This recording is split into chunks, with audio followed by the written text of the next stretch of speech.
Allahumma salli wa sallim ala nuril anwar. Bismillahirrahmanirrahim. Assalamualaikum warahmatullahi wabarakatuh. Hamdan wa syukran lillah, amma ba'd. Para jamaah yang dimuliakan Allah Subhanahu wa taala. Ada satu kisah dari sahabat Nabi yang bernama Sa'ad bin Abil Waqqas.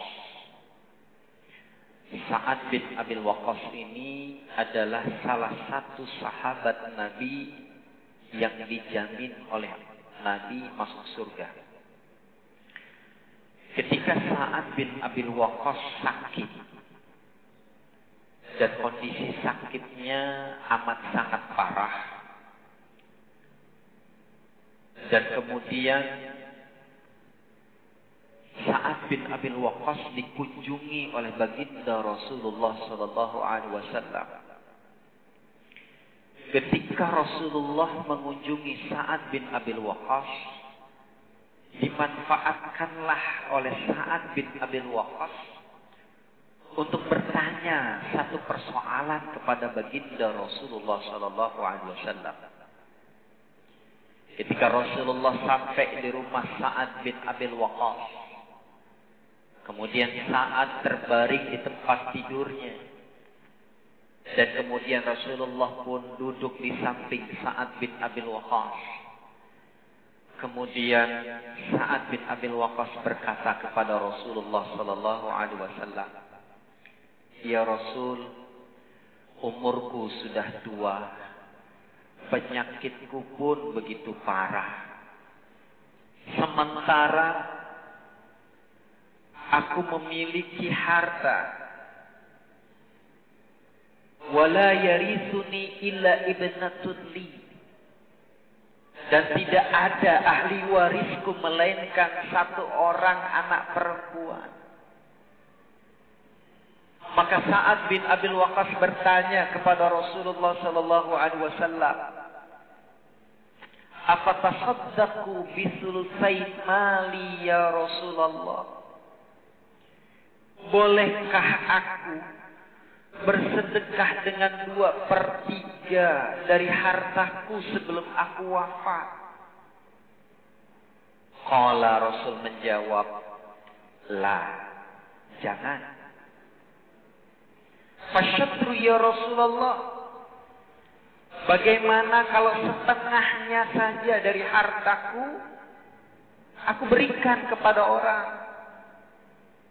Qala, Rasul menjawab, "La, jangan." "Fasulusu ya Rasulullah, bagaimana kalau sepertiganya?" As-sulusu katsirun au kabirun. Sepertiga itu sudah banyak dan jumlahnya besar. Para jamaah yang dimuliakan Allah Subhanahu wa taala, hadis yang diriwayatkan oleh Imam Muslim ini ketika Sa'ad bin Abil Waqqas sedang sakit dan umurnya sudah tua, beliau menanyakan satu persoalan kepada Rasulullah berupa, kalau beliau meninggal, bolehkah meninggalkan amanat berupa wasiat harta itu 2/3 disedekahkan?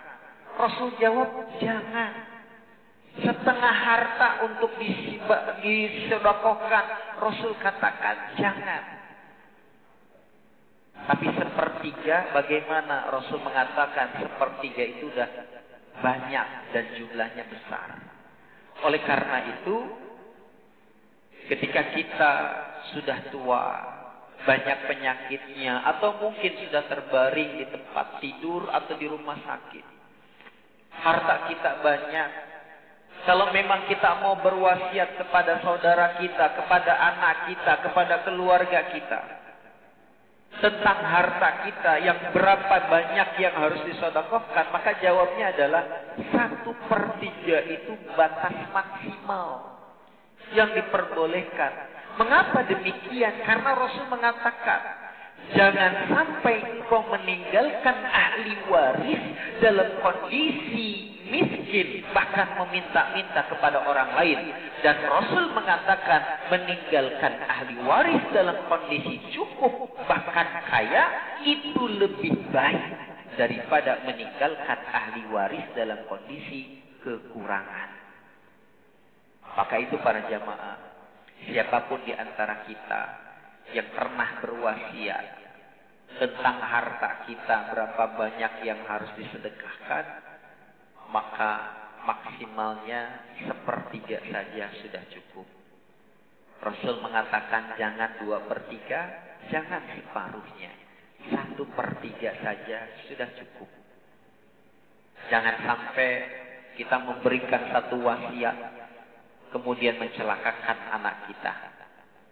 Ada seorang anak bertanya, Ustaz, kalau kemudian orang tua saya sudah berwasiat setengah hartanya untuk disedekahkan, apakah kami anak-anaknya ini boleh memperturutkan wasiat orang tua kami? Maka jawabannya adalah cukup 1/3. Tidak menjalankan wasiat orang tua tidak mengapa. Kenapa? Karena jangan sampai keluarga yang membutuhkan itu haknya diambil daripada itu. Maka para jamaah, mari sikapi hadis ini dengan baik. Kita memiliki keturunan, kita memiliki ahli waris. Jangan sampai harta yang kita miliki tidak dinikmati oleh anak-anak kita. Maka yang untuk kita bekal di akhirat dari harta ini adalah 1/3-nya saja. Lain hal kalau kita di waktu hidup dalam kondisi sehat, kita mau bersedekah berapa miliar tidak jadi soal, karena kita sedang berusaha dan rezeki yang kita dapatkan semuanya adalah titipan dari Allah Subhanahu wa taala. Semoga Allah Subhanahu wa taala memberikan keberkahan hidup kepada kita, memberikan rezeki yang halalan thayyiban kepada keluarga kita, dan semoga harta yang kita dapatkan menjadi wasilah untuk kita kelak bisa beramal salih di dunia dan menggapai ridho Allah di akhirat. Jangan sampai harta yang kita miliki menjadi bumerang atau menjadi sesuatu yang menjadikan kita dilemparkan ke dalam api neraka. Na'udzubillah summa na'udzubillah. Hadanallahu wa iyyakum ajma'in. Wallahu muwaffiq ila aqwamit thariq. Wabil hidayah wat taufiq. Wassalamu alaikum warahmatullahi wabarakatuh.